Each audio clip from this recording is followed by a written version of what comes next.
rest of those butterfly knife tricks you guys just seen. So this happened again with my butterfly knife. It's happened on both of them, where this popped out of there. So that one just makes it so it keeps it the proper distance apart for like the lock and stuff. Because like this one keeps it from like over bending, I guess. Like if that wasn't there, this could go down there with the way it is, which it can't, as you guys can see, like it can't. So this came out again, and that one's come out before, but we just kind of glue it back in because I don't think this is really meant for flipping the way I'm flipping it. So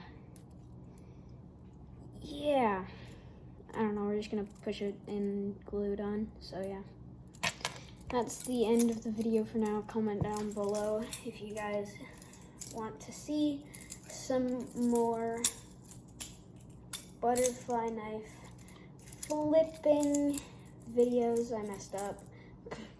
But comment down below if you guys want to see any more butterfly knife hair comb flipping videos or tutorials. Let me know in the comment section down below. And I will do that as soon as I get that fixed. And I'll see you guys in the next video. Let's add a quick bonus clip.